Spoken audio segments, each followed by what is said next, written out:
Good evening from the Magnus Arena at the University of Denver in Denver, Colorado.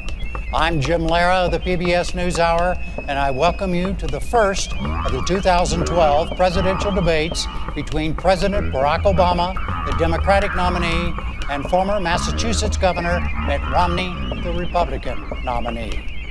This debate and the next three, two presidential, one vice presidential, are sponsored by the Commission on Presidential Debates. Tonight's 90 minutes will be about domestic issues and will follow a format designed by the Commission. There will be 6 roughly 15-minute segments with 2-minute answers for the first question, then open discussion for the remainder of each segment. Thousands of people offered suggestions on segment subjects or questions via the internet and other means, but I made the final selections, and for the record, they were not submitted for approval to the Commission or the candidates.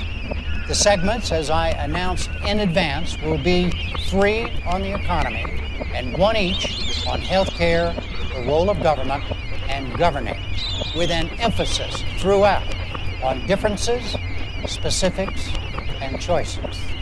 Both candidates will also have 2-minute closing statements. The audience here in the hall has promised to remain silent. No cheers, applause, boos, hisses, among other noisy, distracting things, so we may all concentrate on what the candidates have to say. There is a noise exception right now, though, as we welcome President Obama and Governor Romney.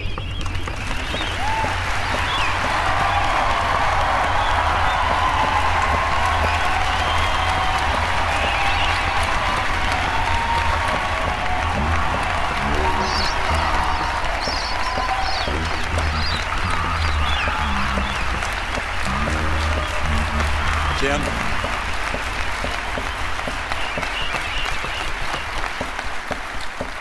Gentlemen, welcome to you both. Let's start the economy, segment 1, and let's begin with jobs. What are the major differences between the two of you about how you would go about creating new jobs? You have 2 minutes. Each of you have 2 minutes to start. Coin toss is determined, Mr. President. Well, thank you very much, Jim, for this opportunity. I want to thank Governor Romney and the University of Denver for your hospitality. There are a lot of points I want to make tonight, but the most important one is that 20 years ago I became the luckiest man on earth because Michelle Obama agreed to marry me. And so I just want to wish, sweetie, you happy anniversary and let you know that a year from now we will not be celebrating it in front of 40 million people. 4 years ago, we went through the worst financial crisis since the Great Depression. Millions of jobs were lost. The auto industry was on the brink of collapse. The financial system had frozen up. And because of the resilience and the determination of the American people, we've begun to fight our way back. Over the last 30 months, we've seen 5 million jobs in the private sector created. The auto industry has come roaring back, and housing has begun to rise. But we all know that we've still got a lot of work to do. And so the question here tonight is not where we've been, but where we're going. Governor Romney has a perspective that says if we cut taxes, skew towards the wealthy, and roll back regulations, that we'll be better off. I've got a different view. I think we've got to invest in education and training. I think it's important for us to develop new sources of energy here in America, that we change our tax code to make sure that we're helping small businesses and companies that are investing here in the United States, that we take some of the money that we're saving as we wind down 2 wars to rebuild America, and that we reduce our deficit in a balanced way that allows us to make these critical investments. Now, ultimately, it's going to be up to the voters, to you, which path we should take. Are we going to double down on the top-down economic policies that help to get us into this mess, or do we embrace a new economic patriotism that says America does best when the middle class does best? And I'm looking forward to having that debate. Governor Romney, 2 minutes. Thank you, Jim. It's an honor to be here with you, and I appreciate the chance to be with the President. I'm pleased to be at the University of Denver. Appreciate their welcome and also the Presidential Commission on these debates. And congratulations to you, Mr. President, on your anniversary. I'm sure this was the most romantic place you could imagine. I'm here with me, so congratulations. This is obviously a very tender topic. I've had the occasion over the last couple of years of meeting people across the country. I was in Dayton, Ohio, and a woman grabbed my arm. She said, "I've been out of work since May. Can you help me?" Ann yesterday was a rally in Denver, and a woman came up to her with a baby in her arms and said, "Ann, my husband has had 4 jobs in 3 years, part-time jobs. He's lost his most recent job, and we've now just lost our home. Can you help us?" And the answer is yes, we can help, but it's going to take a different path. Not the one we've been on, not the one the president describes as a top-down cut taxes for the rich. That's not what I'm going to do. My plan has 5 basic parts. 1, get us energy independent, North American energy independent. That creates about 4 million jobs. Number 2, open up more trade, particularly in Latin America. Crack down on China if and when they cheat. Number 3, make sure our people have the skills they need to succeed and the best schools in the world. We're far away from that now. Number 4, get us to a balanced budget. Number 5, champion small business. It's small business that creates the jobs in America. And over the last 4 years, small business people have decided that America may not be the place to open a new business because new business startups are down to a 30-year low. I know what it takes to get small business growing again, to hire people. Now, I'm concerned that the path that we're on has just been unsuccessful.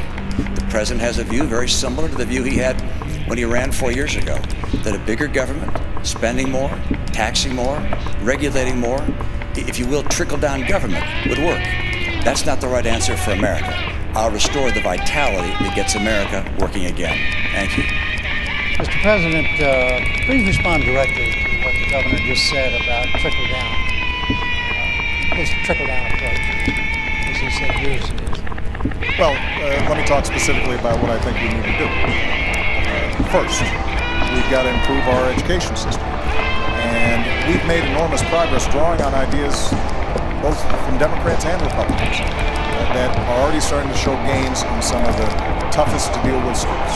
We've got a program called Race to the Top that has prompted reforms in 46 states around the country, raising standards, improving how we train teachers. So now I want to hire another 100,000 new math and science teachers and create 2 million more slots in our community colleges so that people can get trained for the jobs that are out there right now. And I want to make sure that we keep tuition low for our young people. When it comes to our tax code, Governor Romney and I both agree that our corporate tax rate is too high. So I want to lower it, particularly for manufacturing, taking it down to 25%. But I also want to close those loopholes that are giving incentive for companies that are shipping jobs overseas. I want to provide tax breaks for companies that are investing here in the United States. On energy, Governor Romney and I, we both agree that we've got to boost American energy production. And oil and natural gas production are higher than they've been in years. But I also believe that we've got to look at the energy sources of the future, like wind and solar and biofuels, and make those investments. So all of this is possible. Now, in order for us to do it, we do have to close our deficit. And one of the things I'm sure we'll be discussing tonight is how do we deal with our tax code? And how do we make sure that we are reducing spending in a responsible way, but also how do we have enough revenue to make those investments? And this is where there's a difference because Governor Romney's central economic plan calls for a $5 trillion tax cut. On top of the extension of the Bush tax cuts, that's another $1 trillion. And $2 trillion in additional military spending that the military hasn't asked for. That's $8 trillion. How we pay for that, reduce the deficit, and make the investments that we need to make without dumping those costs on the middle-class Americans, I think, is one of the central questions this campaign. Both of you spoken about a lot of different things. We're going to try to get through them in as specific a way as we possibly can. But first, Governor Romney, do you have a question that you'd like to ask the President directly about something you just said? Well, sure. I'd like to clear up the record and go through piece by piece. First of all, I don't have a $5 trillion tax cut. I don't have a tax cut of the scale that you're talking about. My view is that we ought to provide tax relief to people in the middle class. But I'm not going to reduce the share of taxes paid by high-income people. High-income people are doing just fine in this economy. They'll do fine whether you're president or I am. The people who are having a hard time right now are middle-income Americans. Under the president's policies, middle-income Americans have been buried. They're just being crushed. Middle-income Americans have seen their income come down by $4,300. This is a tax in and of itself. I'll call it the economy tax. It's been crushing. At the same time, gasoline prices have doubled under the president. Electric rates are up. Food prices are up. Healthcare costs have gone up by $2,500 a family. Middle-income families are being crushed. And so the question is how to get them going again. I've described it. It's energy, trade, the right kind of training programs, balancing our budget, and helping small business. Those are the cornerstones of my plan. But the president mentioned a couple of other ideas. I'll just note. First, education. I agree. Education is key, particularly the future of our economy. But our training programs right now, we've got 47 of them housed in the federal government, reporting to 8 different agencies. Overhead is overwhelming. We got to get those dollars back to the states and go to the workers so they can create their own pathways to get into training they need for jobs that will really help them. The second area, taxation. We agree we ought to bring the tax rates down, and I do, both for corporations and for individuals. But in order for us not to lose revenue, have the government run out of money, we also lower deductions and credits and exemptions so that we keep taking in the same money when you also account for growth. The third area, energy. Energy is critical, and the president pointed out correctly that production of oil and gas in the U.S. is up, but not due to his policies, in spite of his policies.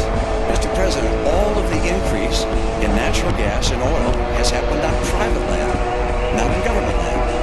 On government land, your administration has cut the number of permits and licenses in half.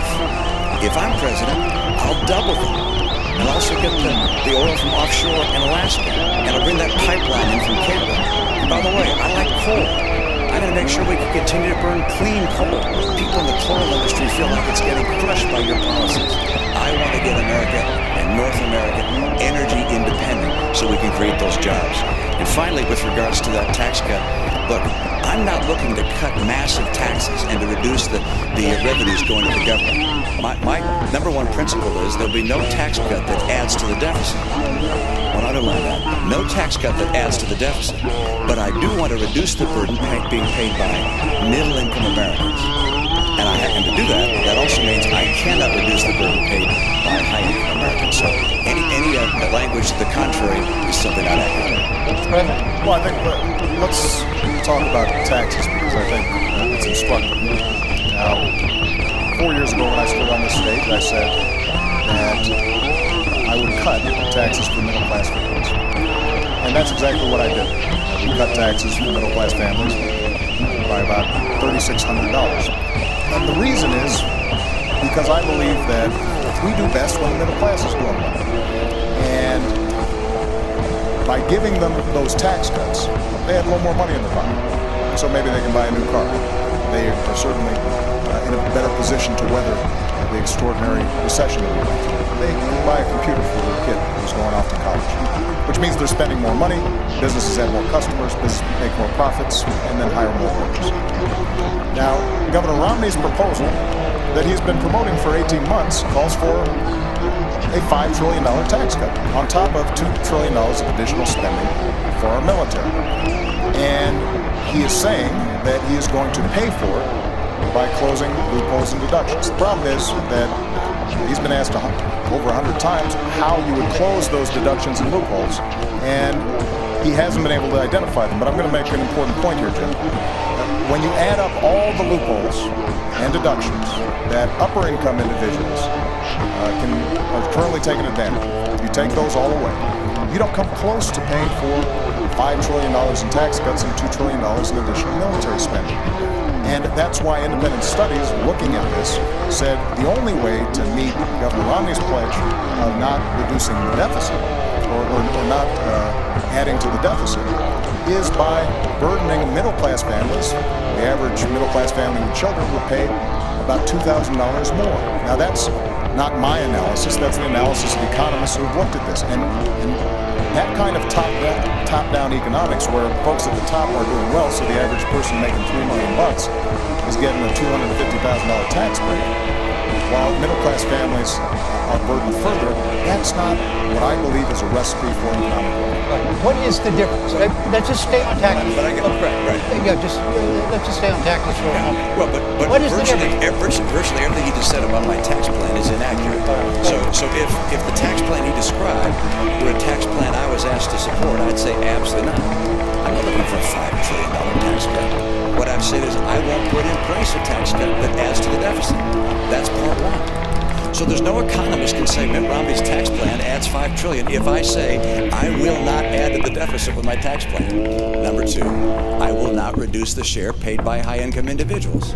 I know that you and your running mate keep saying that, and I know it's a popular thing to say with a lot of people, but it's just not the case. Look, I got 5 boys. I'm used to people saying something that's not always true, but just keep on repeating it and ultimately hoping I'll believe it. But that is not the case, all right? I will not reduce the taxes paid by high-income Americans. And number 3, I will not, under any circumstances, raise taxes on middle-income families. I will lower taxes on middle-income families. Now, you cite a study. There's 6 other studies that looked at the study you described and say it's completely wrong. I saw a study that came out today that said you're going to raise taxes by $3,000 to $4,000 on middle-income families. There are all these studies out there. But let's get to the bottom line.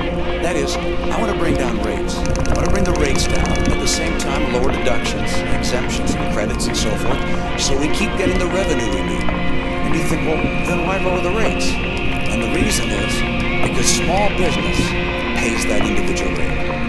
54% of America's workers work in businesses that are taxed not at the corporate tax rate, but at the individual tax rate. And if we lower that rate, they will be able to hire more people. For me, this is about jobs. This is about getting jobs for the American people. You challenge what the governor just said about his own plan? Well, for 18 months he's been running on this tax plan. And now, 5 weeks before the election, he's saying that his big, bold idea is never mind. And the fact is that if you are lowering the rates the way you described them, then it is not possible to come up with enough deductions and loopholes that only affect high-income individuals to avoid either raising the deficit or burdening the middle class. It's math. It's arithmetic. Now, Governor Romney and I do share a deep interest in encouraging small business growth. So at the same time that my tax plan has already lowered taxes for 98% of families, I also lowered taxes for small businesses 18 times. And what I want to do is continue the tax rates, the tax cuts that we put in place for small businesses and families. But I have said that for incomes over $250,000 a year, and we should go back to the rates that we had when Bill Clinton was president, when we created 23 million new jobs, went from deficit to surplus, and created a whole lot of millionaires to boot. And the reason this is important is because by doing that, we can not only reduce the deficit, we can not only encourage job growth through small businesses, but we're also able to make the investments that are necessary in education or in energy. And we do have a difference, though, when it comes to definitions of small business. Now, under my plan, 97% of small businesses would not see their income taxes go up. Governor Romney says, well, those top 3%, they're the job creators, they'd be burdened. But under Governor Romney's definition, there are a whole bunch of millionaires and billionaires who are small businesses. Donald Trump is a small business. Now, I know Donald Trump doesn't like to think of himself as small anything, but that's how you define small businesses if you're getting business income. And that kind of approach, I believe, will not grow our economy because the only way to pay for it without either burdening the middle class or blowing up our deficit is to make drastic cuts in things like education, making sure that we are continuing to invest in basic science and research, all the things that are helping America grow. And I think that would be a mistake. Jim, let me just come back on that point. Just for the small businesses we're talking about. Excuse me, just so everybody understands, we're way over our first 15 minutes. It's fine. It's okay. It's great. Great. No problem. You don't have a problem. I don't have a problem because we're still on the economy. And we're going to come back to taxes. We're going to move on to deficit. There's a lot of other things too. Okay, go ahead. You bet. Well, Mr. President, you're absolutely right, which is that with regards to 97% of the businesses are not taxed at the 35% tax rate, they're taxed at a lower rate. But those businesses that are in the last 3% of businesses happen to employ half of all the people who work in small business. Those are the businesses that employ 1/4 of all the workers in America. And your plan is to take their tax rate from 35% to 40%. Now, I talked to a guy who has a very small business. He's in the electronics business in St. Louis. He has 4 employees. He said he and his son calculated how much they pay in taxes. Federal income tax, federal payroll tax, state income tax, state sales tax, state property tax, gasoline tax. It added up to well over 50% of what they earn. And your plan is to take the tax rate on successful small businesses from 35% to 40%. The National Federation of Independent Businesses has said that will cost 700,000 jobs. I don't want to cost jobs. My priority is jobs.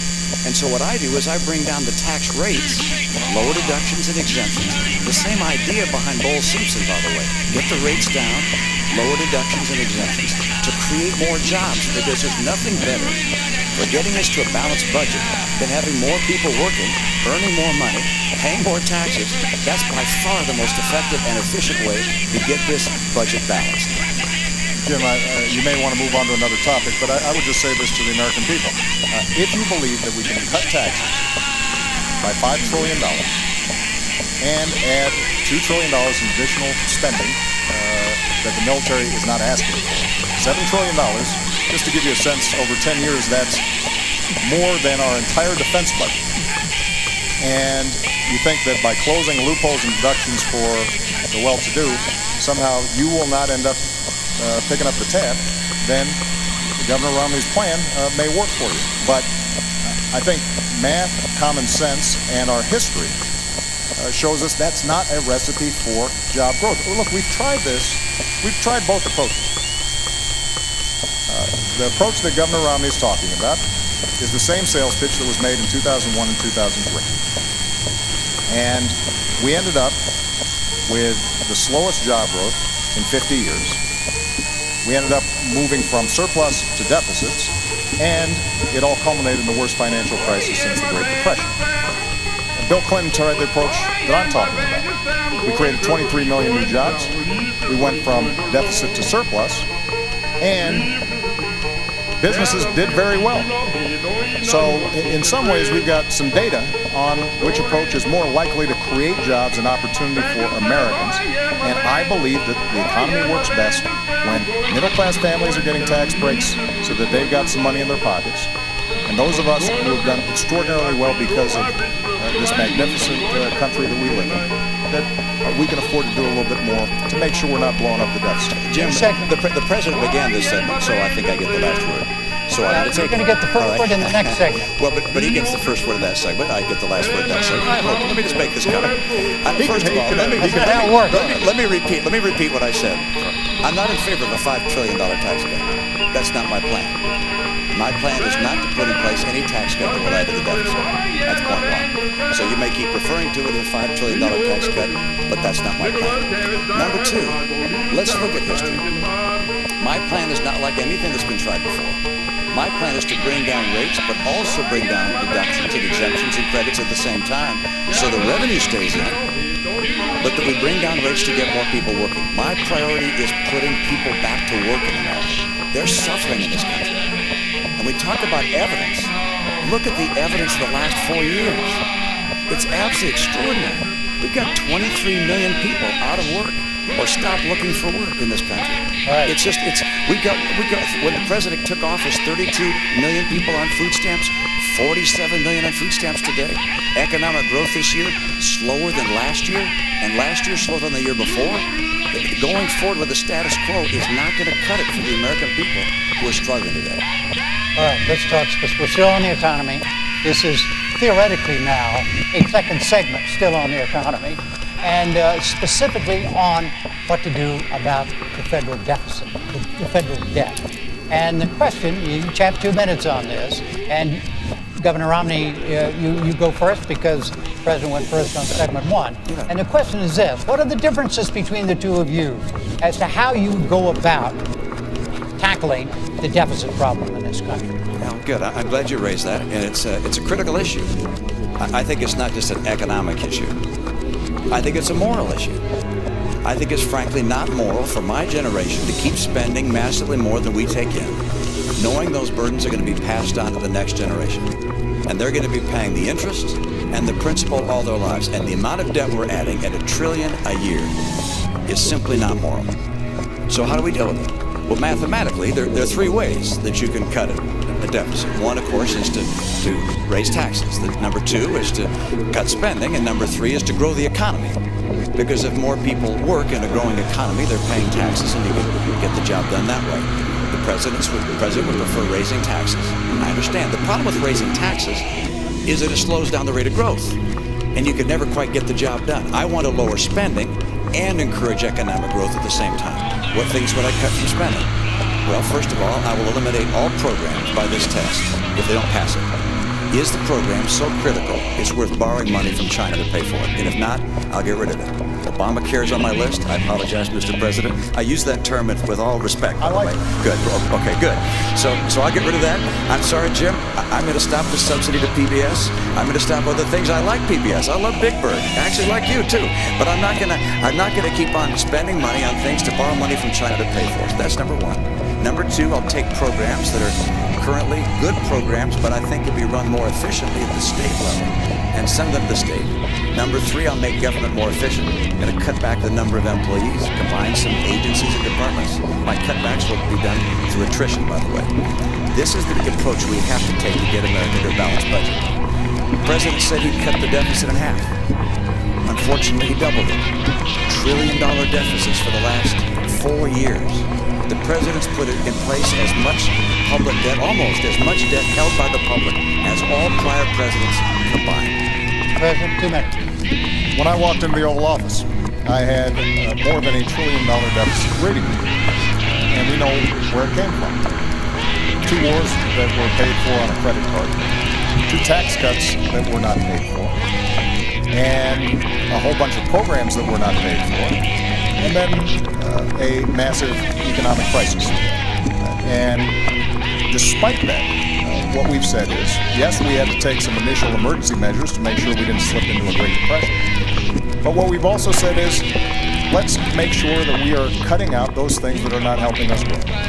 So, 77 government programs, everything from aircrafts that the Air Force had ordered but weren't working very well. 18 government programs for education that were well-intentioned but weren't helping kids learn. We went after medical fraud in Medicare and Medicaid very aggressively, more aggressively than ever before, and have saved tens of billions of dollars, $50 billion of waste taken out of the system. And I worked with Democrats and Republicans to cut $1 trillion out of our discretionary domestic budget. That's the largest cut in the discretionary domestic budget since Whitehouse. Now, we all know that we've got to do more. So I put forward a specific $4 trillion deficit reduction plan. It's on the website. You can look at all the numbers, what cuts we made and what revenue we raised. And the way we do it is $2.50 for every cut.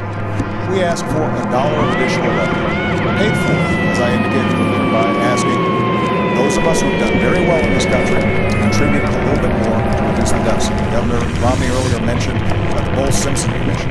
Well, that's how the commission, bipartisan commission that talked about how we should move forward, suggested we have to do it in a balanced way with some revenue and some spending cuts. And this is a major difference that Governor Romney and I had. Let me just finish this point because you're looking for contrast. When Governor Romney stood on a stage with other Republican candidates for the nomination, and he was asked, would you take $10 of spending cuts for just $1 of revenue? And he said no. Now, if you take such an unbalanced approach, then that means you are going to be cutting our investments in schools and education. It means that Governor Romney talked about Medicaid and how we could send it back to the states, but effectively this means a 30% cut In the primary program, we help for seniors who are in nursing homes, for kids who are with disabilities, and that is not a right strategy for us to move forward. We're over the 2 minutes. Sorry. Governor, what about Simpson Bowls? Do you support Simpson Bowls? Simpson Bowls, the president should have grabbed that. I mean, do you support Simpson? I have my own plan. It's not the same as Simpson Bowls, but in my view, the president should have grabbed it. If you want to make some adjustments to it, take it. Go to Congress, fight for it. That's what we've done. Made some adjustments to it, and we're putting it forward before Congress right now. A $4 trillion plan. You've been president 4 years. You've been president 4 years.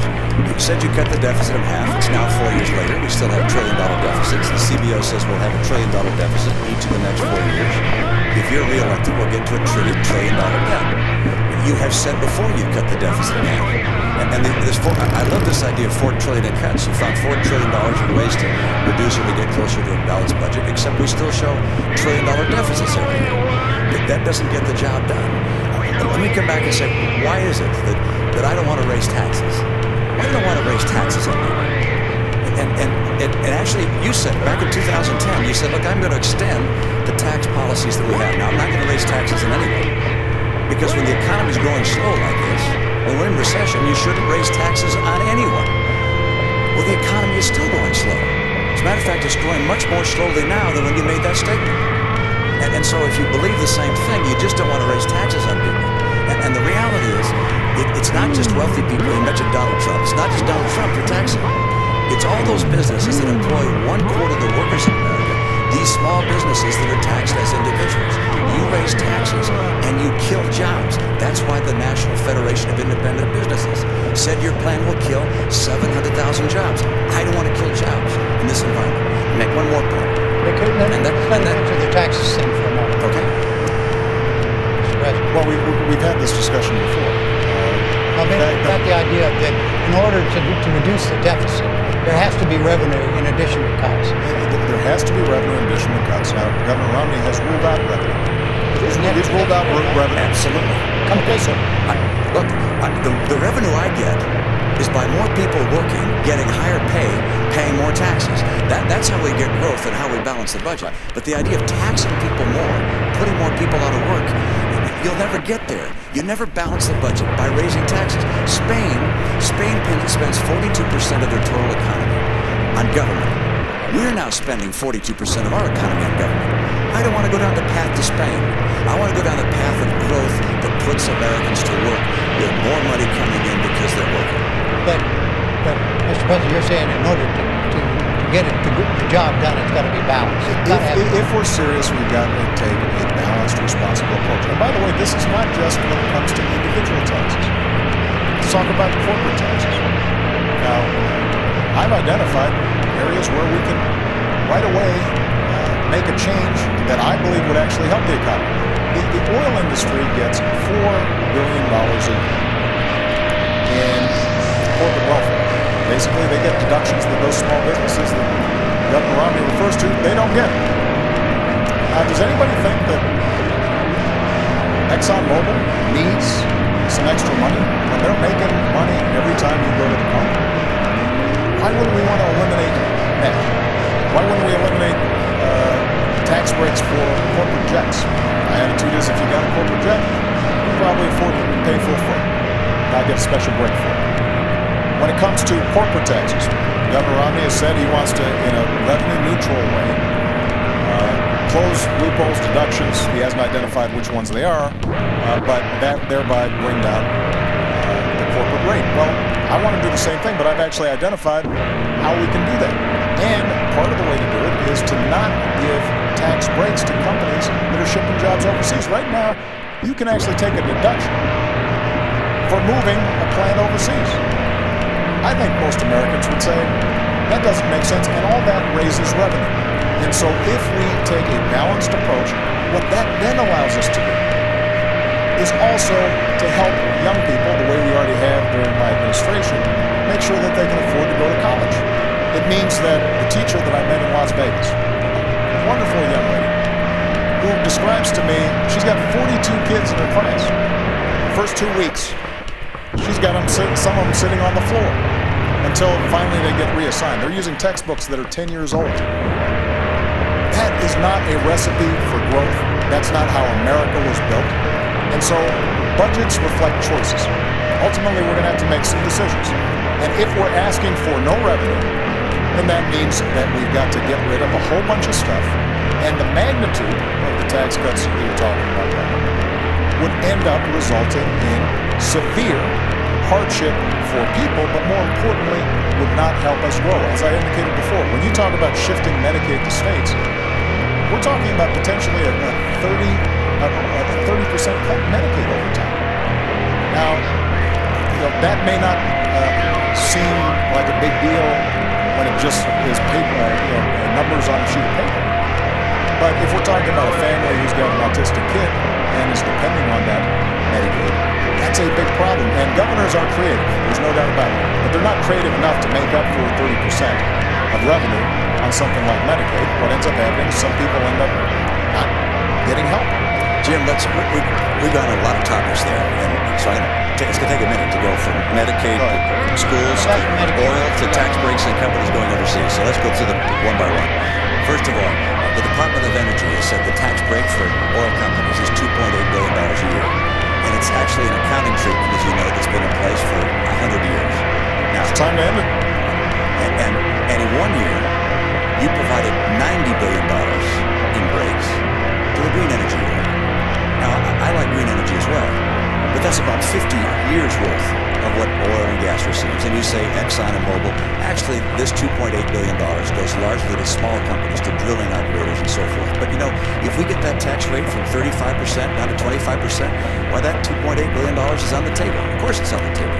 That's probably not going to survive to get that rate down to 25%. But don't forget, you put $90 billion, like 50 years worth of breaks into solar and wind, to Solyndra and Fisker and Tesla and Enron. I mean, I had a friend who said you don't just pick the winners and losers, you pick the losers.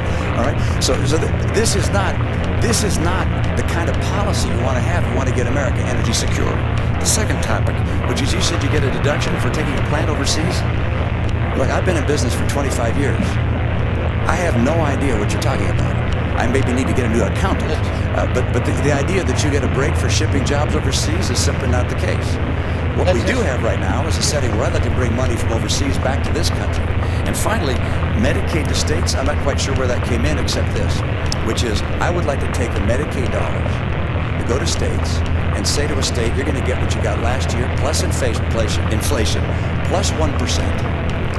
And then you're going to manage your care for your poor in the way you think best. And I remember as a governor, when this idea was floated by Tommy Thompson, the governors, Republican and Democrats, said, please let us do that. We can care for our own poor in so much better and more effective a way than having the federal government tell us how to care for our poor.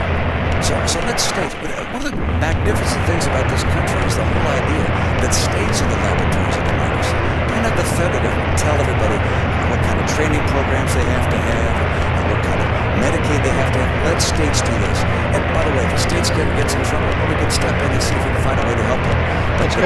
But the right approach is one which relies on the brilliance of our people and states, not the federal government. Seconds, we're going on still on the economy on another part. All right. This is segment 3, entitlements. First answer goes to you. 2 minutes, Mr. President. Do you see a major difference between the two of you on Social Security? Well, I suspect that on Social Security, we've got a somewhat similar position. Social Security is structurally sound. It's going to have to be tweaked the way it was by Ronald Reagan and Democratic Speaker Tip O'Neill. But the basic structure is sound. But I want to talk about the values behind Social Security and Medicare. And then talk about Medicare, because that's a big driver of our deficits right now. My grandmother, some of you know, helped to raise me. My grandparents did. My grandfather died a while back. My grandmother died 3 days before I was elected president. And she was fiercely independent. She worked her way up, only had a high school education, started as a secretary, ended up being the vice president of a local bank.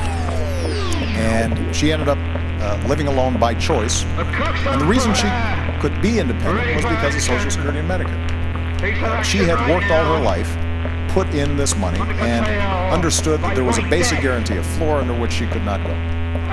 And that's the perspective I bring when I think about what's called entitlements. The name itself implies some sense of dependency on the part of these folks. These are folks who've worked hard, like my grandmother, and there are millions of people out there who are counting on this. So my approach is to say, how do we strengthen the system over the long term? And in Medicare, what we did was we said, we are going to have to bring down the costs if we're going to deal with our long-term deficits. But to do that, let's look where some of the money is going. $716 billion we were able to save from the Medicare program by no longer overpaying insurance companies, by making sure that we weren't overpaying providers. And using that money, we were actually able to lower prescription drug costs for seniors by an average of $600. And we were also able to make a significant dent in providing them the kind of preventive care that will ultimately save money throughout the system. So the way for us to deal with Medicare in particular is to lower healthcare costs. When it comes to Social Security, as I said, you don't need a major structural change in order to make sure that Social Security is there for the future. Follow up on this. First, Governor Romney, you have 2 minutes on Social Security and entitlements. Well, Jim, our seniors depend on these programs, and I know anytime we talk about entitlements, people become concerned that something's going to happen that's going to change their life for the worst. And the answer is neither the President nor I are proposing any changes for any current retirees or near retirees, either to Social Security or Medicare. So if you're 60 or around 60 or older, you don't need to listen any further. But for younger people, we need to talk about what changes are going to be occurring. Oh, I just thought about one. And that is, in fact, I was wrong when I said the President isn't proposing any changes for current retirees. In fact, he is on Medicare, and Social Security is not. But on Medicare, for current retirees, he's cutting $716 billion from the program. Now he says by not overpaying hospitals and providers, actually just going to them and saying, we're going to reduce the rates you get paid across the board. Everybody's going to get a lower rate. That's not just going after places where there's abuse. That's saying we're cutting the rates. Some 15% of hospitals and nursing homes say they won't take any more Medicare patients under that scenario. We also have 50% of doctors who say they won't take more Medicare patients. We have 4 million people on Medicare Advantage that will lose Medicare Advantage because of those $716 billion in cuts. I can't understand how you can cut Medicare $716 billion for current recipients of Medicare. Now you point out, well, we're putting some back. We're to give a better prescription program. That's $1 for every 15 you've cut. They're smart enough to know that's not a good trade. I want to take that $716 billion you've cut and put it back into Medicare. By the way, we can include a prescription program if we need to improve it. But the idea of cutting $716 billion from Medicare to be able to balance the additional cost of Obamacare is, in my opinion, a mistake.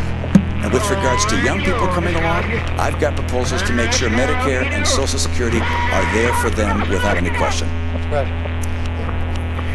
First of all, I think it's important for Governor Romney to present this plan that he says will only affect folks in the future. And the essence of the plan is that he would turn Medicare into a voucher program. It's called premium support, but it's understood to be a voucher program. His running mate. You don't support that. I don't. And let me explain why.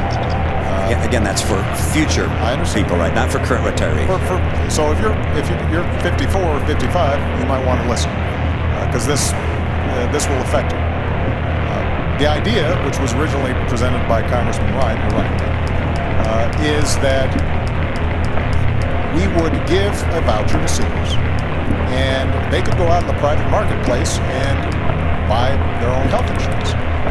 The problem is that because the voucher wouldn't necessarily keep up with healthcare inflation, it was estimated that this would cost the average senior about $6,000 a year.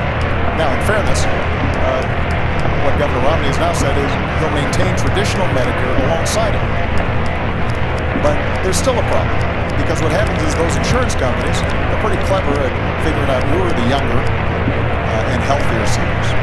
They recruit them, leaving the older, sicker seniors in Medicare. And every healthcare economist who looks at it says over time what will happen is the traditional Medicare system will collapse. And then what you've got is folks like my grandmother at the mercy of the private insurance system, precisely at the time when they are most in need of decent health care. So I don't think vouchers are the right way to go.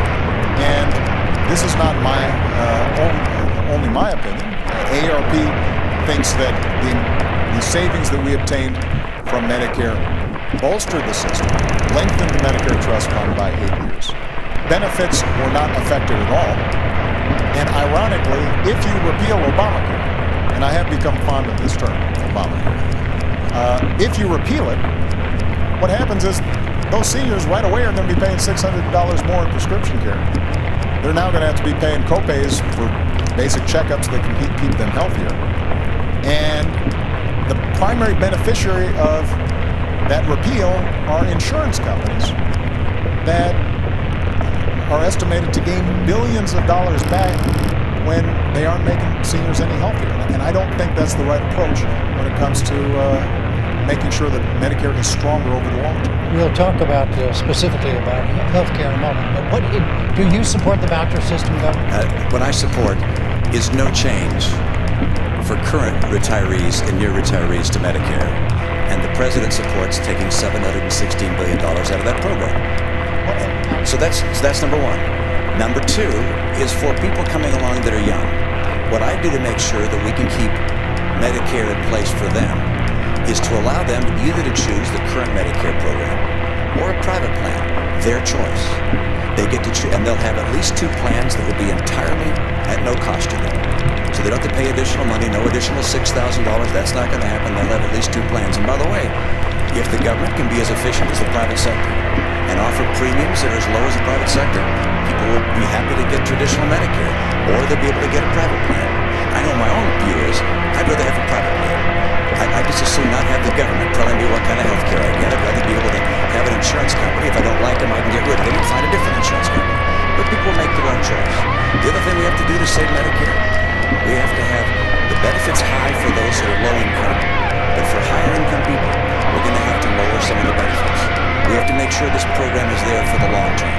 That's the plan that I put forward. By the way, the idea came not even from Paul Ryan or Senator Wyden, who's a co-author of the bill with Paul Ryan in the Senate, but also came from Bill Clinton's chief of staff.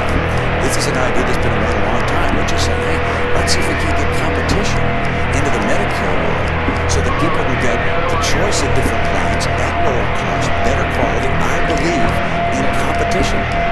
Jim, if I can just respond very quickly. First of all, every study has shown that Medicare has lower administrative costs than private insurance does, which is why seniors are generally pretty happy with it. And private insurers have to make a profit. Nothing wrong with that. That's what they do. And so you've got higher administrative costs plus profit on top of that. And if you are going to save any money through what Governor Romney's proposing, what has to happen is that the money has to come from somewhere. And when you move to a voucher system, you are putting seniors at the mercy of those insurance companies. And over time, if traditional Medicare has decayed or fallen apart, then they're stuck.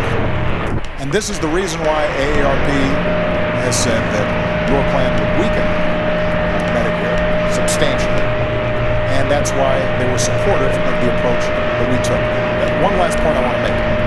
We do have to lower the cost of health care, not just in Medicare, but overall. And so that's a big topic. Can we stick Medicare? I want to get to it, but all I want to do is very quickly let's get back to Medicare. Let's get back to Medicare. The president said that the government can provide the service at lower cost and without a profit. If that's the case, then it will always be the best product that people can purchase. But my experience is the private sector typically is able to provide a better product at lower cost. Can the two of you agree that the voters have a choice, clear choice with you on Medicare? Absolutely. All right. So to finish quickly, briefly on the economy, what is your view about the level of federal regulation of the economy right now? Is it too much? And in your case, Mr. President, should there be more? Beginning with you. This is not a new 2-minute segment to start. We'll go for a few minutes and then we're going to go to health care. Okay? Regulation is essential. You can't have a free market if you don't have regulation. As a business person, I had to have I need to know the regulations. I needed them there. couldn't have people opening up banks in their garage and making loans. I mean, you have to have regulations so that you could have an economy work. Every free economy has good regulation. At the same time, regulation can become excessive. Is it excessive now? In some places, yes. In other places, no. It can become out of date. And what's happened with some of the legislation that's been passed during the president's term, you've seen regulation become excessive, and it's hurt the economy. Let me give you an example. Dodd-Frank was passed, and it includes within it a number of provisions that I think has some unintended consequences that are harmful to the economy. One is it designates a number of banks as too big to fail, and they're effectively guaranteed by the federal government. This is the biggest kiss that's been given to New York banks I've ever seen. This is an enormous boon for them. There have been 122 community and small banks have closed since Dodd-Frank. So there's one example. Here's another. In Dodd-Frank, it says... You want to repeal Dodd-Frank? Well, I would repeal it and replace it. You're not going to get rid of all regulation. You have to have regulation. And there's some parts of Dodd-Frank that make all the sense in the world. You need transparency. You need to have leverage limits for institutions. Well, there's a specific... But let's mention the other one. Let's talk about the big one. No, let's not. Let's let him respond. Let's let him respond to this specific on Dodd-Frank and what the governor has said. Well, I think this is a great example. The reason we have been in such an enormous economic crisis was prompted by reckless behavior across the board. Now, it wasn't just on Wall Street. You had loan officers that were giving loans and mortgages that really shouldn't have been given because they're the folks who didn't qualify. You had people who were borrowing money to buy a house that they couldn't afford. You had credit agencies that were stamping these as A1 great investments when they weren't. But you also had banks making money hand over fist, churning out products that the bankers themselves didn't even understand in order to make big profits, but knowing that it made the entire system vulnerable. So what did we do? We stepped in and had the toughest reforms on Wall Street since the 1930s. We said you've got banks, you've got to raise your capital requirements. You can't engage in some of this risky behavior that's putting Main Street at risk. We're going to make sure that you've got to have a living will so we can know how you're going to wind things down if you make a bad bet so we don't have other taxpayer bailouts. In the meantime, by the way, we also made sure that all of the help that we provided those banks was paid back every single dime with interest. Now, Governor Romney has said he wants to repeal Dodd-Frank, and I appreciate, and it appears we've got some agreement that a marketplace to work has to have some regulation. But in the past, Governor Romney said he just wants to repeal Dodd-Frank, roll it back. And so the question is, does anybody out there think that the big problem we have is that there was too much oversight and regulation of Wall Street? Because if you do, then Governor Romney is your candidate. But that's not what I believe. That's just not the facts. Look, we have to have regulation on Wall Street. That's why I'd have regulation. But I wouldn't designate 5 banks as too big to fail and give them a blank check. That's one of the unintended consequences of Dodd-Frank. It wasn't thought through properly. We need to get rid of that provision because it's killing regional and small banks. They're getting hurt. Let me mention another regulation of Dodd-Frank. You say we were giving mortgages to people who weren't qualified. That's exactly right. It's one of the reasons for the great financial calamity we had. And so Dodd-Frank correctly says we need to have qualified mortgages, and if you give a mortgage that's not qualified, there are big penalties.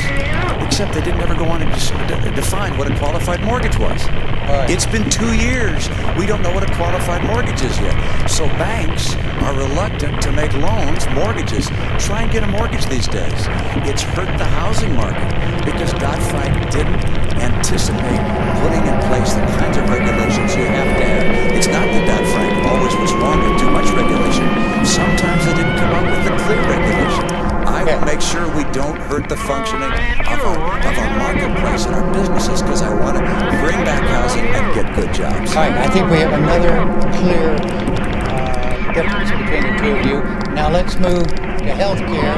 Well, I know there is a clear difference, and that has to do with the Affordable Care Act, Obamacare, and its new segment, and it's 2 minutes each. And you go first, Governor Romney. You wanted repeal.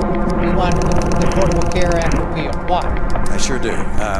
Well, in part, it comes again from my experience. I was in New Hampshire. A woman came to me and she said, look, I can't afford insurance for myself or my son. I met a couple in Appleton, Wisconsin, and they said, we're thinking of dropping our insurance. We can't afford it. And the number of small businesses I've gone to that are saying they're dropping insurance because they can't afford it, the cost of health care is just prohibitive. And we've got to deal with cost. And unfortunately, when you look at Obamacare, the Congressional Budget Office has said it will cost $2,500 a year more than traditional insurance. So it's adding to cost. And as a matter of fact, when the president ran for office, he said that by this year he would have brought down the cost of insurance for each family by $2,500 a family. Instead, it's gone up by that amount. So it's expensive. Expensive things hurt families. So that's one reason I don't want it. Second reason, it cuts $716 billion from Medicare to pay for it. I want to put that money back in Medicare for our seniors. Number three, it puts in place an unelected board that's going to tell people ultimately what kind of treatments they can have. I don't like that idea. Fourth, there was a survey done of small businesses across the country. It said, what's been the effect of Obamacare on your hiring plans? And 3/4 of them said it makes us less likely to hire people. I just don't know how the president could have come into office facing 23 million people out of work, rising unemployment, an economic crisis at the kitchen table, and spent his energy and passion for 2 years fighting for Obamacare instead of fighting for jobs for the American people. It has killed jobs. And the best course for health care is to do what we did in my state, craft a plan at the state level that fits the needs of the state. And then let's focus on getting the cost down for people rather than raising it with the $2,500 additional premium. Mr. President, the argument against repeal. Well, 4 years ago when I was running for office, I was traveling around and having those same conversations that Governor Romney talks about. And it wasn't just that small businesses were seeing costs skyrocket and they couldn't get affordable coverage even if they wanted to provide it to their employees. It wasn't just that this was the biggest driver of our federal deficit, our overall healthcare costs, but it was families who were worried about going bankrupt if they got sick. Millions of families all across the country. If they had a pre-existing condition, they might not be able to get coverage at all. If they did have coverage, insurance companies might impose an arbitrary limit. And so as a consequence, they're paying their premiums. Somebody gets really sick. Lo and behold, they don't have enough money to pay the bills because the insurance companies say that they've hit the limit. So we did work on this alongside working on jobs because this is part of making sure that middle-class families are secure in this country. And let me tell you exactly what Obamacare did. Number one, if you've got health insurance, it doesn't mean a government takeover. You keep your own insurance, you keep your own doctor, but it does say insurance companies can't jerk you around. They can't impose arbitrary lifetime limits. They have to let you keep your kid on your insurance plan until you're 26 years old. And it also says that you're going to have to get rebates if insurance companies are spending more on administrative costs and profits than they are on actual care. Number two, if you don't have health insurance, we're essentially setting up a group plan that allows you to benefit from group rates that are typically 18% lower than if you're out there trying to get insurance on the individual market. Now, the last point I'd make before 2 minutes is up, sir. No, I think I had 5 seconds before you interrupted me. Was the irony is that we've seen this model work really well in Massachusetts because Governor Romney did a good thing working with Democrats in the state to set up what is essentially the identical model, and as a consequence, people are covered there. It hasn't destroyed jobs, and as a consequence, we now have a system in which we have the opportunity to start bringing down costs as opposed to just leaving millions of people out in the cold. Your 5 seconds went away a long time ago. All right, Governor, tell the president directly why you think what he just said is wrong about Obama. Well, I did with my first statement, but I'll go on. Please elaborate. I'll elaborate. Exactly right. First of all, I like the way we did it in Massachusetts. I like the fact that in my state we had Republicans and Democrats come together and work together. What you did instead was to push through a plan without a single Republican vote. As a matter of fact, when Massachusetts did something quite extraordinary, elected a Republican senator to stop Obamacare, you pushed it through anyway. So entirely on a partisan basis, instead of bringing America together and having a discussion on this important topic, you pushed through something that you and Nancy Pelosi and Harry Reid thought was the best answer and drove it through. What we did in a legislature, 87% Democrat, we worked together. 200 legislators in my legislature. Only 2 voted against the plan by the time we were finished. What were some differences? We didn't raise taxes. You've raised them by $1 trillion under Obamacare. We didn't cut Medicare. Of course, we don't have Medicare, but we didn't cut Medicare by $716 billion. We didn't put in place a board that can tell people ultimately what treatments they're going to receive. We didn't also do something that I think a number of people across this country recognize, which is put people in a position where they're going to lose the insurance they had and they wanted. Right now, the CBO says up to 20 million people will lose their insurance as Obamacare goes into effect next year. And likewise, a study by McKinsey & Company of American businesses said 30% of them are anticipating dropping people from coverage. So for those reasons, for the tax, for Medicare, for this board, and for people losing their insurance, this is why the American people don't want Medicare, don't want Obamacare. It's why Republicans said, do not do this, and the Republicans had a plan. They put a plan out. They put out a plan, a bipartisan plan that was swept aside. I think something this big, this important, has to be done on a bipartisan basis. And we have to have a president who can reach across the aisle and fashion important legislation with the input from both parties. Governor Romney said this has to be done on a bipartisan basis. This is a bipartisan idea. In fact, it was a Republican idea. And Governor Romney, at the beginning of this debate, wrote and said, what we did in Massachusetts could be a model for the nation. And I agree that Democratic legislators in Massachusetts might have given some advice to Republicans in Congress about how to cooperate. But the fact of the matter is, we use the same advisors, and they say it's the same plan. When Governor Romney talks about this board, for example, unelected board that we've created, what this is a group of healthcare experts, doctors, etc., to figure out how can we reduce the cost of care in the system overall. Because there are 2 ways of dealing with our healthcare crisis.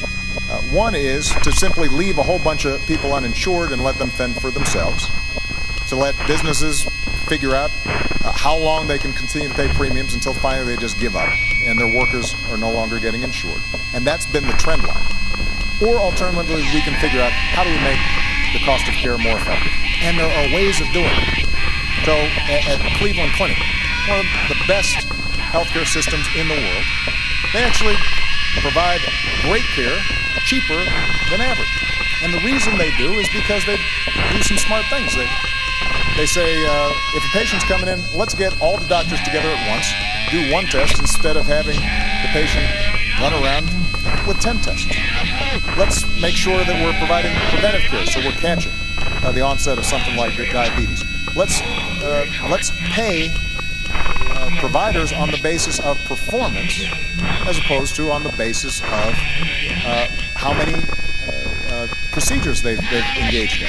Now, so what this board does is basically identifies best practices and says, let's use the purchasing power of Medicare and Medicaid to help to institutionalize all these good things that we do. And the fact of the matter is that when Obamacare is fully implemented, we're going to be in a position to show that costs are going down. And over the last 2 years, healthcare premiums have gone up. It's true, but they've gone up slower than any time in the last 50 years. So we're already beginning to see progress. In the meantime, folks out there with insurance, you're already getting a rebate. Let me make one last point. Governor Romney says we should replace it. I'm just going to repeal it, but we can replace it with something. But the problem is he hasn't described what exactly we'd replace it with, other than saying we're going to leave it to the states. But the fact of the matter is that some of the prescriptions that he's offered, like letting you buy insurance across state lines, there's no indication that that somehow is going to help somebody who's got a pre-existing condition be able to finally buy insurance. In fact, it's estimated that by repealing Obamacare, you're looking at 50 million people losing health insurance at a time when it's vitally important. Let's let the governor explain what you would do if Obamacare is repealed. How would you replace it? Well, actually, it's a lengthy description, but number one, pre-existing conditions are covered under my plan. Number two, young people are able to stay on their family plan. That's already offered in the private marketplace. You don't have to have the government mandate that for that to occur. But let's come back to something the President and I agree on, which is the key task we have in healthcare is to get the cost down so it's more affordable for families. And then he has as a model for doing that a board of people at the government, an unelected board, appointed board, who are going to decide what kind of treatment you ought to have. In my opinion, the government is not effective in bringing down the cost of almost anything. As a matter of fact, free people and free enterprises trying to find ways to do things better are able to be more effective in bringing down the cost than the government will ever be. Your example of the Cleveland Clinic is my case in point, along with several others I could describe. This is the private market. These are enterprises competing with each other, learning how to do better and better jobs. I used to consult to businesses, to hospitals and to healthcare providers. I was astonished at the creativity and innovation that exists in the American people. In order to bring the cost of healthcare down, we don't need to have a board of 15 people telling us what kinds of treatments we should have. We instead need to put insurance plans, providers, hospitals, doctors on target such that they have an incentive, as you say, performance pay for doing an excellent job for keeping costs down, and that's happening. Intermountain Healthcare does it superbly well. Mayo Clinic is doing it superbly well. Cleveland Clinic, others. But the right answer is not to have the federal government take over healthcare and start mandating to the providers across America, telling a patient and a doctor what kind of treatment they can have. That's the wrong way to go. The private market and individual responsibility always work best. Let me just point out, first of all, this board that we're talking about can't make decisions about what treatments are given. That's explicitly prohibited in the law.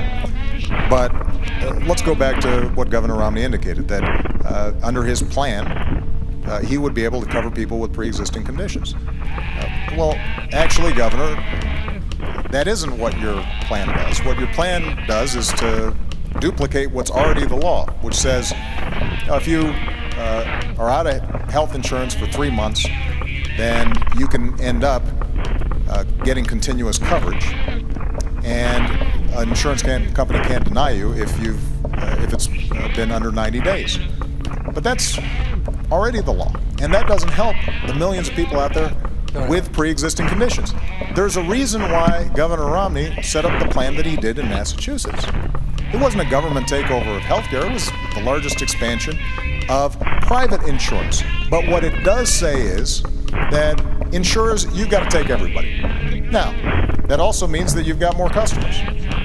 But when Governor Romney says that he'll replace it with something, but can't detail how it will be in fact replaced, and the reason he set up the system he did in Massachusetts was because there isn't a better way of dealing with the pre-existing conditions problem. It just reminds me of, he says that he's going to close deductions and loopholes for his tax plan. That's how it's going to be paid for, but we don't know the details. He says that he's going to replace Dodd-Frank, Wall Street reform, but we don't know exactly which ones. He won't tell us. He now says he's going to replace Obamacare and assure that all the good things that are in it are going to be in there, and you don't have to worry. And at some point, I think the American people have to ask themselves, is the reason that Governor Romney is keeping all these plans to replace secret because they're too good? Is it because that somehow middle-class families are going to benefit too much from them? No, the reason is because when we reform Wall Street, when we tackle the problem of pre-existing conditions, then these are tough problems, and we've got to make choices. And the choices we've made have been ones that ultimately are benefiting middle-class families all across the country. We're going to move to a... No, I have to respond to that, Well, but- which is my experience as a governor is if I come in and lay down a piece of legislation and say it's my way or the highway, I don't get a lot done. What I do is the same way that Tip O'Neill and Ronald Reagan worked together some years ago. When Ronald Reagan ran for office, he laid out the principles that he was going to foster. He said he was going to lower tax rates. He said he was going to broaden the base. You've said the same thing. You're going to simplify the tax code, broaden the base. Those are my principles. I want to bring down the tax burden on middle-income families. And I'm going to work together with Congress to say, okay, what are the various ways we could bring down deductions, for instance? One way, for instance, would be to have a single number. I'd make up a number, $25,000, $50,000. Anybody can have deductions up to that amount. And then that number disappears for high-income people. That's one way one could do it. One could follow Bowles-Simpson as a model and take deduction by deduction and make differences that way. There are alternatives to accomplish the objective I have, which is to bring down rates, broaden the base, simplify the code, and create incentives for growth. And with regards to health care, you had remarkable details with regards to my pre-existing condition plan. You obviously studied up on my plan. In fact, I do have a plan that deals with people with pre-existing conditions. That's part of my health care plan. And what we did in Massachusetts is a model for the nation, state by state. And I said that at that time. The federal government taking over health care for the entire nation and whisking aside the 10th Amendment, which gives states the rights for these kinds of things, is not the course for America to have a stronger, more vibrant economy. That is a terrific segue to our next segment, and is the role of government. And let's see, role of government, and it is, you are first on this, Mr. President, and the question is this: do you believe, both of you, if you had the first 2 minutes on this, Mr. President, do you believe there's a fundamental difference between the two of you as to how you view the mission of the federal government? Well, I definitely think there are differences. The first role of the federal government is to keep the American people safe. That's its most basic function. And as Commander-in-Chief, that is something that I've worked on and thought about every single day that I've been in the Oval Office. But I also believe that government has the capacity, the federal government has the capacity to help open up opportunity and create ladders of opportunity and to create frameworks where the American people can succeed.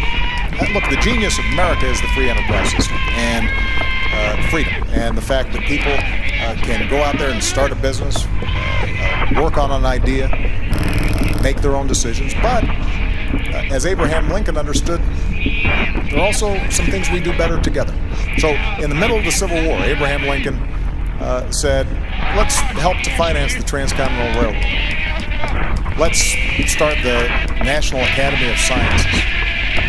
Let's start land-grant colleges, because we want to give these gateways of opportunity for all Americans, because if all Americans are getting opportunity, we're all going to be better off.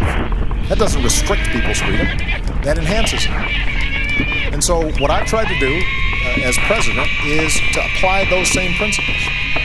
And when it comes to education, what I've said is we've got to reform schools that are not working. We used something called Race to the Top. It wasn't a top-down approach, Governor. What we've said is to states, we'll give you more money if you initiate reforms. And as a consequence, you have 46 states around the country who have made a real difference. But what I've also said is, let's hire another 100,000 math and science teachers to make sure we maintain our technological lead and our people are skilled and able to succeed. And hard-pressed states right now can't all do that. In fact, we've seen layoffs of hundreds of thousands of teachers over the last several years, and Governor Romney doesn't think we need more teachers. I do, because I think that that is the kind of investment where the federal government can help. It can't do it all, but it can make a difference, and as a consequence, we'll have a better trained workforce, and that will create jobs because companies want to locate in places where we've got a skilled workforce. 2 minutes, Governor, on the role of government. Your view. Well, first, I love great schools. Massachusetts, our schools are ranked #1 of all 50 states. And the key to great schools, great teachers. So I reject the idea that I don't believe in great teachers or more teachers. Every school district, every state should make that decision on their own. The role of government. Look behind us. The Constitution and the Declaration of Independence. The role of government is to promote and protect the principles of those documents. First, life and liberty. We have a responsibility to protect the lives and liberties of our people, and that means a military second to none. I do not believe in cutting our military. I believe in maintaining the strength of America's military. Second, in that line that says we are endowed by our Creator with our rights, I believe we must maintain our commitment to religious tolerance and freedom in this country. That statement also says that we are endowed by our Creator with the right to pursue happiness as we choose. I interpret that as, one, making sure that those people who are less fortunate and can't care for themselves are cared by one another. We're a nation that believes that we're all children of the same God, and we care for those that have difficulties, those that are elderly and have problems and challenges, those that are disabled. We care for them, and we look for discovery and innovation, all these things desired out of the American heart to provide the pursuit of happiness for our citizens. But we also believe in maintaining for individuals the right to pursue their dreams and not to have the government substitute itself for the rights of free individuals. And what we're seeing right now is, in my view, a trickle-down government approach, which has government thinking it can do a better job than free people pursuing their dreams, and it's not working. And the proof of that is 23 million people out of work. The proof of that is 1 out of 6 people in poverty.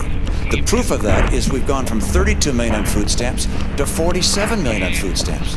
The proof of that is that 50% of college graduates this year can't find work. We know that the path we're taking is not working. It's time for a new path. All right, let's go through some specifics in terms of how each of you views the role of government. Education.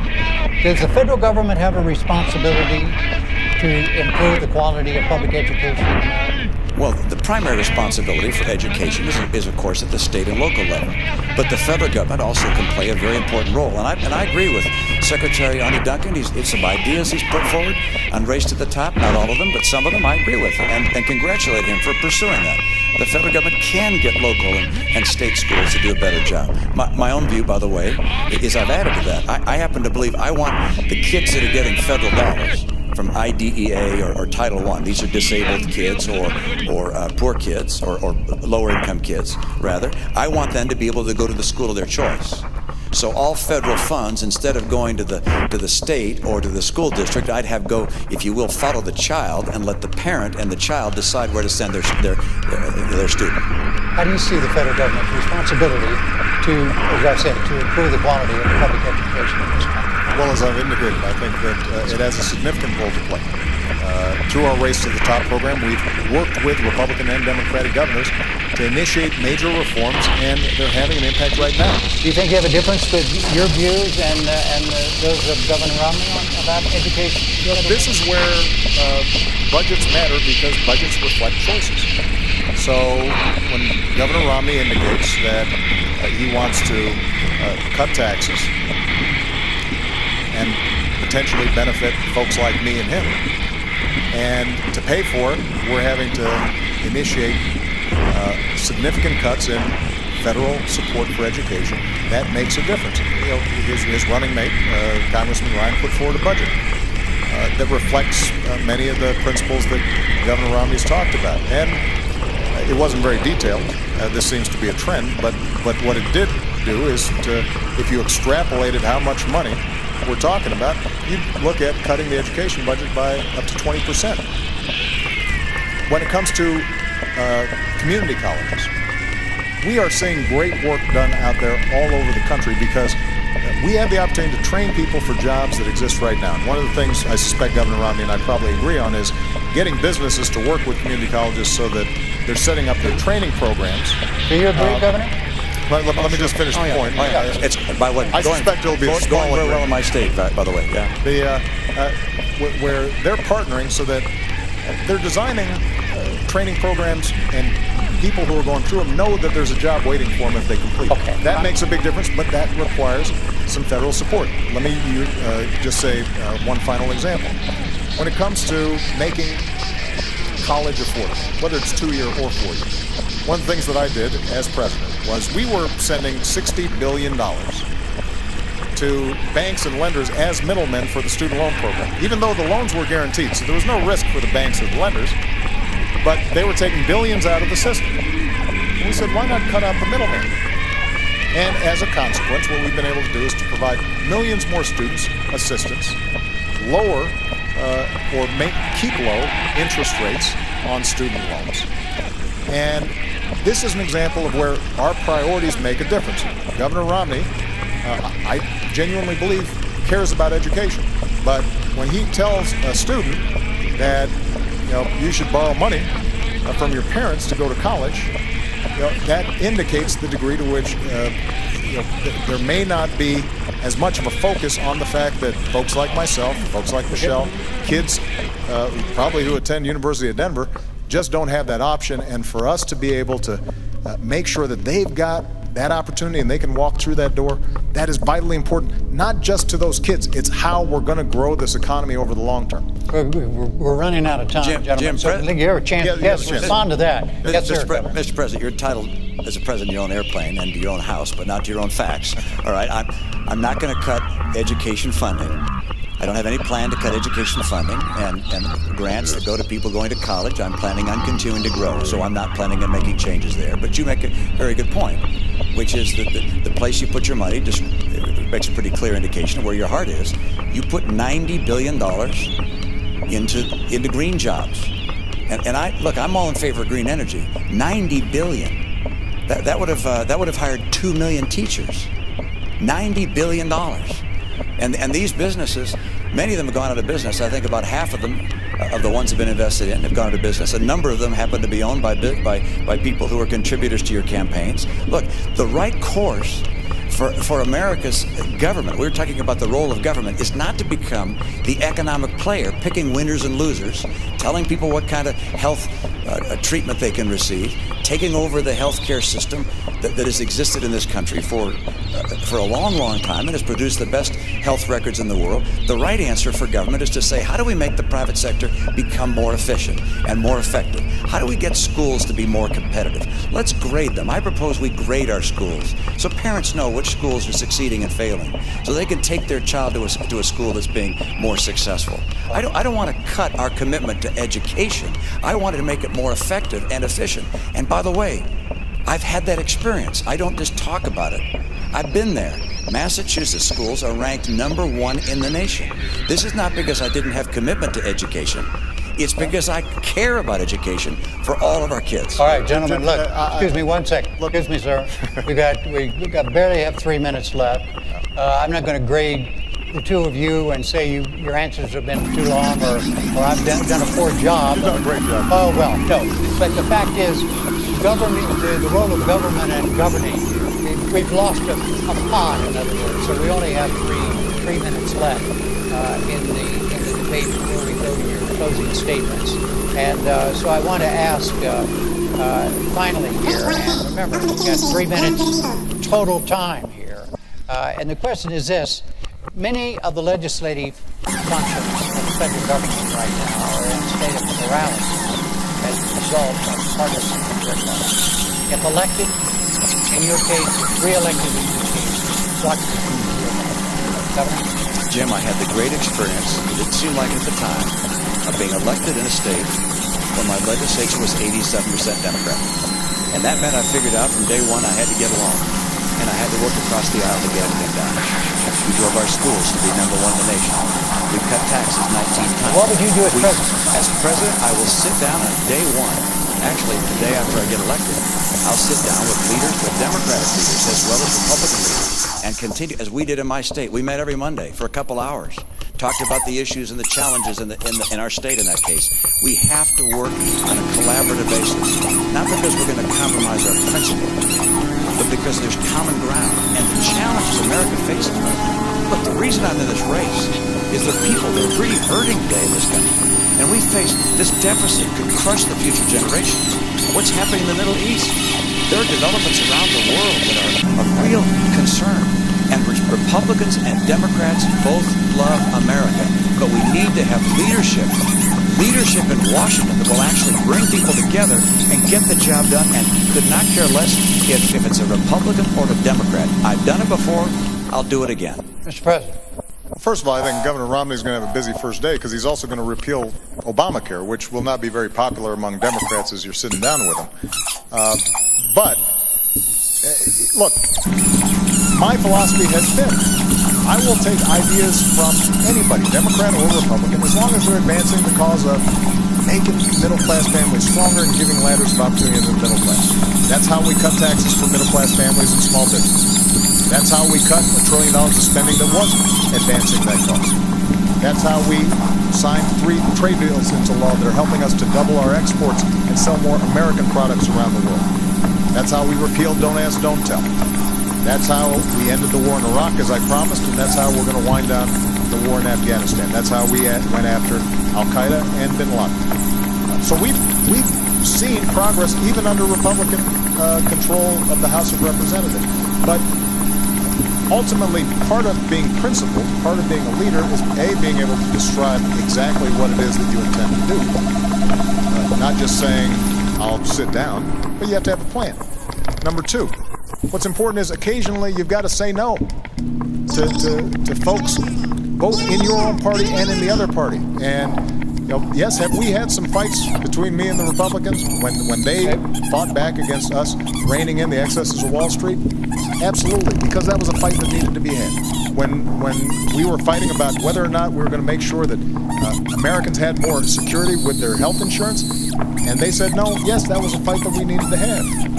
And so part of leadership and governing is both saying what it is that you are for, but also being willing to say no to some things. And I've got to tell you, Governor Romney, when it comes to his own party during the course of this campaign, has not displayed that willingness to say no to some of the more extreme parts of his party.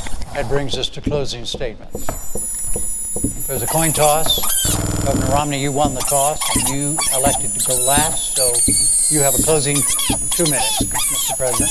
Well, Jim, I want to thank you, and I want to thank Governor Romney, because I think this was a terrific debate, and I very much appreciate it. And I want to thank the University of Denver. 4 years ago, we were going through a major crisis. And yet, my faith and confidence in the American future is undiminished. And the reason is because of its people. Because the woman I met in North Carolina who decided at 55 to go back to school because she wanted to inspire her daughter and now has a job from that new training that she's gotten. Because a company in Minnesota who was willing to give up salaries and perks for their executives to make sure that they didn't lay off workers during a recession. The auto workers who live in Toledo or Detroit take such pride in building the best cars in the world, not just because of the paycheck, but because it gives them that sense of pride that they're helping to build America. And so the question now is, how do we build on those strengths? And everything that I've tried to do, and everything that I'm now proposing for the next 4 years in terms of improving our education system or developing American energy, or making sure that we're closing loopholes for companies that are shipping jobs overseas and focusing on small business companies that are creating jobs here in the United States, or closing our deficit in a responsible, balanced way that allows us to invest in our future. All those things are designed to make sure that the American people, their genius, their grit, their determination, is channeled, and they have an opportunity to succeed. And everybody's getting a fair shot, and everybody's getting a fair share. Everybody's doing a fair share, and everybody's playing by the same rules. 4 years ago, I said that I'm not a perfect man and I wouldn't be a perfect president. And that's probably a promise that Governor Romney thinks I've made.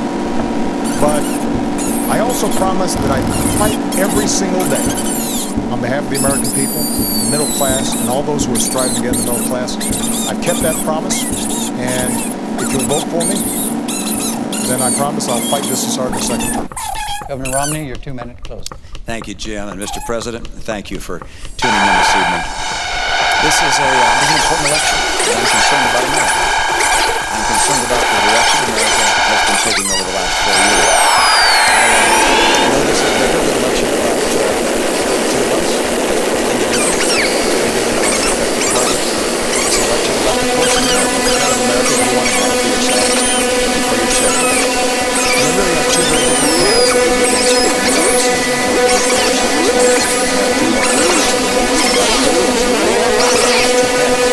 But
debate will be the vice presidential debate on Thursday, October 11th at Central College in Danville, Kentucky. For now, from the University of Denver,